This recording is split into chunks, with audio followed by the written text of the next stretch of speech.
Hello दोस्तों, आज हम बात करेंगे सेडेटिव मेडिसिन्स के बारे में, जिनको जनरली हम नींद की गोलियों के नाम से भी जानते हैं। चलिए दोस्तों शुरू करते हैं। तो यहाँ पर जान लेते हैं सेडेटिव मेडिसिन्स के बारे में। तो सेडेटिव मतलब होता है शांत कर देना। तो ये मेडिसिन पेशेंट को शांत कर देती हैं।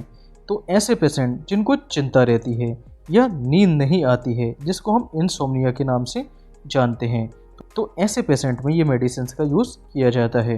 तो ये मेडिसिन मेनली बेंजोडाइज़ेपाइन क्लास की मेडिसिन होती हैं। इन मेडिसिन के अंत में पाम और लाम शब्द देखने को मिल जाता है, जैसे कि लोरिज़ापाम और एल्प्राज़ोलेम।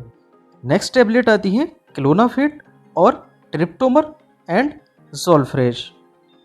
क्लोनाफिट में होता है क्लोनाज़ेपाम एंड ट्रिप्टोमर में होता है एमीट्रिप्टिलाइन हाइड्रोक्लोराइड, जबकि ज़ोल्फ्रेश में होता है ज़ोल्पिडेम टार्टरेट। तो ट्रिप्टोमर टैबलेट का यूज़ कब किया जाता है? जब पेशेंट डिप्रेशन का शिकार हो जाता है, तो उसके डिप्रेशन को दूर करने में इसका यूज़ किया जाता है। लेकिन इसका जो नेचर होता है वो सेडेटिव नेचर होता है, मतलब कि सुला देने वाली ड्रग होती है।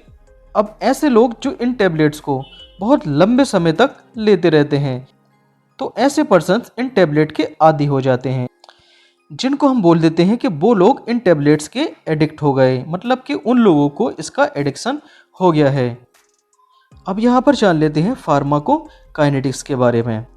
तो यहाँ पर देखिए, कोई भी पर्सन कोई ड्रग लेता है तो पहले वो देखिए ब्लड में मिक्स होकर उसका एब्जॉर्प्शन हो जाता है।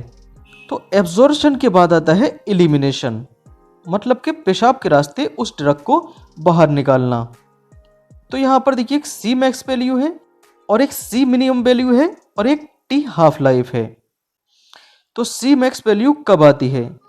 जब कोई भी मेडिसिन या ड्रग उसकी जो मैक्सिमम कंसंट्रेशन होती है वो ब्लड में पाई जाती है, तो इसको हम सी मैक्स के नाम से जानते हैं।